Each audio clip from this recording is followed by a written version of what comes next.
from the stablecoin DAI for the amount of $333 to Bitcoin.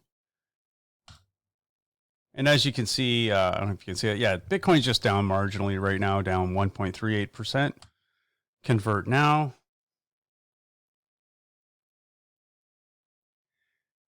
And it's done. So we'll go over to the portfolio just to see how it looks. Okay, so I have like just over 20% of a Bitcoin right now. So we're on track. Everything's looking good. Nothing's, out of the ordinary. Okay, so we'll go over to YouTube, and same routine. I'm just going to look at the altcoins right now, see how they're doing. So we'll take an overview of Chainlink. They're down a little bit, 1.93%. Cosmos overview down 1.21%. And Algorand is up 13.64%. Look at that. That's pretty good. It was up even higher. It was at 160, which, probably around 15%. So Algorand, there's something going on with them. So that's looking good. So again, we'll go over to YouTube right now. And there's a lot of people talking about that there's going to be another surge. I guess they're always talking about that. So, okay. So this is coming from Bloomberg Markets and Finance. So this isn't somebody in their basement making this up, but Bitcoin may rise to 175,000 by year end. Diginex CEO. And again, this is coming from Bloomberg. So that's very mainstream. Now you got BitBoy Crypto, most urgent Bitcoin analysis. Watch before Monday 15th. So again, this is kind of clickbaity. This guy has a huge following, right? So 158,000 views. You know what I mean? So again, there's always if somebody always has a sense of urgency to their thing, I'm kind of skeptical, because is he trying to tell you the truth, or is he just, trying to, get more views? But anyways, now again, you got this crypto love guy, urgent, insane, parabolic, Bitcoin supply shock imminent. Bitcoin will become new global currency. Bitcoin to 300x in 7 years, Max Kaiser. We know what he's about. And again, here's this guy, this Crypto. Whales are selling Bitcoin right now. So again, you have these people saying everything's going parabolic, and this guy's saying the whales are all dumping it. Now, is that true? I don't know, but this is what's being said. But there are good news. That doesn't make sense. But there is good news. But anyways, so he's got his take on it. Now, Sailor's saying 400x if this happens. Bitcoin price prediction 2021. This guy's talking about Cardano. Stake your Cardano with our new ADA stake pool, whatever. Bitcoin news, new highs and anniversary announcement. Oh, this is a live stream that's going on right now. And we have Cryptos Are Us, altcoins explode, Harmony up 70%, BPro up 90%. So, and again, with the same old story, I think we saw this the other day, the inflation fears for Bitcoin. I'm just going to check what else we could look at. Yeah, I think we'll just look at this first one here. Just because this is coming from Bloomberg, I just want, because we've been looking at a lot of these independent news sources lately, and I just like to get just kind of the feel, because I don't really watch mainstream media, especially financial media, very often. So I'm just going to get the view of something that's considered more mainstream. So we'll just take a look at this. With 7 available. First off, what do you make of this surge to 60,000 bucks? It's all in the process. We've obviously got a huge macro element of what's going on here with the Fed, with no other way out of its current predicament than to just continue to print money. They've got two major problems. Obviously, they are battling a lack of growth, but they're also battling the fact that they have a $28 trillion debt pile in the United States. So if they can't get growth, they can't stimulate jobs, then they can't end up diminishing that pile. So the only way that they can actually attack it at all is by devaluing it. And so this is what we're starting to see here. Massive monetary stimulus against the devaluation of the dollar. And that is having a push effect onto Bitcoin, which is already having a supply side crisis due to the halving that we saw May 20 last year. And, then you're starting to see corporate adoption, institutional adoption to a degree that is so extreme. You've got 4 companies in MicroStrategy, Tesla, Square, and now recently Maitu. Between those 4 companies, they bought 40% of the annual supply of Bitcoin in just a few months. So we really have a supply side crisis in Bitcoin. This is only the early stage of the rally. Things are going to get a lot more heated from here.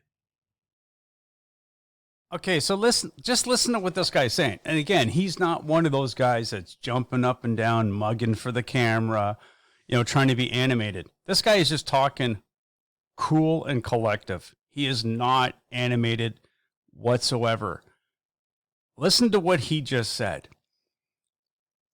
The Fed is printing, and we know this before. We've been all saying the same thing. But the Fed is just printing money. They have no choice. That's all they can do. He's saying this supply crisis is just starting. It's just starting. It's at 60 G's right now. Okay, so if it's just started, these predictions of 175,000, all the 500,000, to me it just seems logical. There's, like he said, there's only 4 major companies buying it right now. Wait till Apple gets in. Apple has more cash in reserve than the U.S. government. People don't know that. They have more money than any corporation's ever had. This is interesting too. I remember reading an article with regards to Starbucks. And you know how they have the little gift cards? Like, people for Christmas, birthdays, whatever, they'll give you a gift card. And they said the amount of cash on those bit cards, on their gift cards, there's more cash on Starbucks gift cards that's unused. Like, it's just, sitting on cards than any U.S. bank has in their vaults. Like, they have more cash. Starbucks has more cash reserve on those cards than any, like, I'm including like JP Morgan Chase, Bank of America has in all their deposits. Think about that, So when you get to the certain levels of these titans, stuff like this really matters, because if you're like, all it's going to take seriously is Apple, because like I said, Apple has more cash on reserve than any corporation ever in history. Okay? They have more cash than the U.S. government. Now, if there is a crisis as far as inflation, that means their purchasing power is going to go down. Could you imagine if Apple takes all that cash that they have, maybe not all of it, but a significant amount, and starts buying Bitcoin? You haven't seen anything yet, because like I said, all these other companies, like he just mentioned, like Michael Saylor's company, GameStop, all these companies, there's just major Tesla and all them. There's just 4 of them that are basically driving this whole thing up. They've already bought 40% of the mined Bitcoin that's coming out. Imagine when you start getting Apple. I can't even remember how much money they have in their reserve, but it's a ridiculous amount. I'll try to find out how much cash does Apple have? Okay, it says Apple now has 345 billion cash on hand, according to its first quarter 2019 earnings report. That's 3% more than it had in the previous quarter when it reported 237 billion in cash. Apple said a year ago it would contribute $350 billion. It will be contributing 300 to the U.S. over the next 5 years due to part of the tax law. So anyways, yeah, they have all this cash. If they start putting all this money in Bitcoin, it's going to drive it up, man. It's going to drive it up.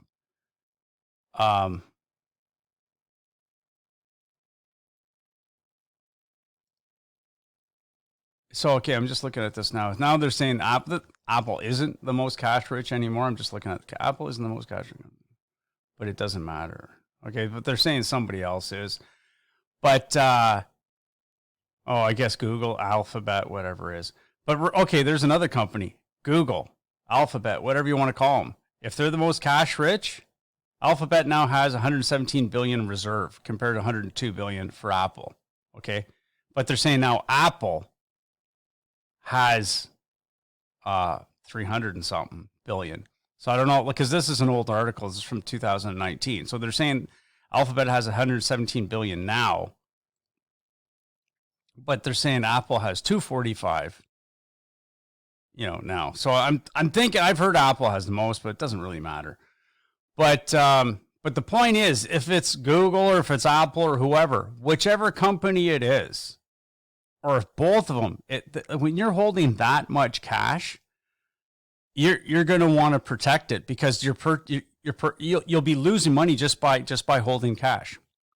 So even if they put, like, say 20% or 10% of their money into Bitcoin, it's going to drive it up dramatically. So anyways, that's just, we'll just hear what this guy has to say. So digital assets becoming more compelling in 12 months. What price will it be for Bitcoin? I think we're modeling out about 175,000 for the price of Bitcoin by the end of this year. We think that the way that we're obviously starting to see this institutional adoption is really quite key, as well as obviously the corporates. You're seeing macro hedge fund managers that have been in the space for some time. You're now starting to see some of the bond guys get involved in this space, and this is quite critical. I mean, they've obviously been looking at 20s of trillions of dollars of negative yielding paper, and they're looking around trying to see how does this paradigm shift, and started to look at Bitcoin and understand how this is actually a better store of value than gold, and it's digital, and every aspect that it compares itself to gold, it's actually improving on gold. So there you go. It's the same story. It's better than gold. It's a hedge against inflation.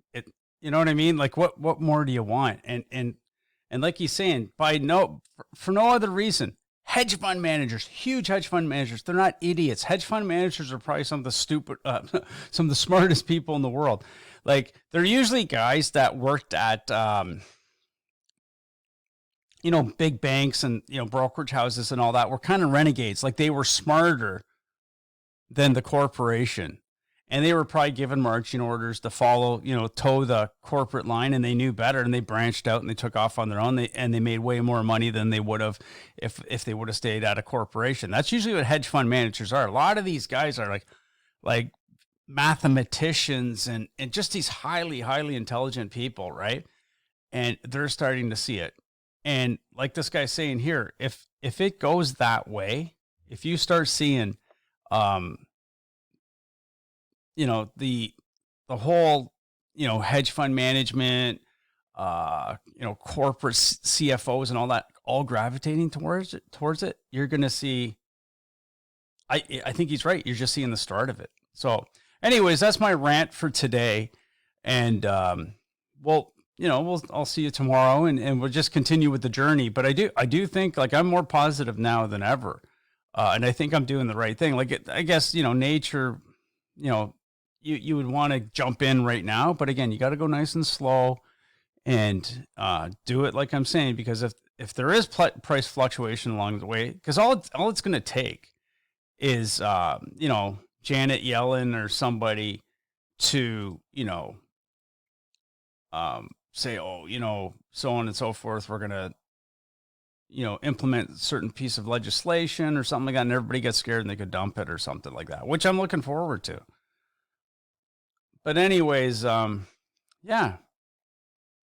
So we're going to continue with this journey tomorrow and, hopefully for the foreseeable future and just keep going forward and accumulating Bitcoin. Okay, take care.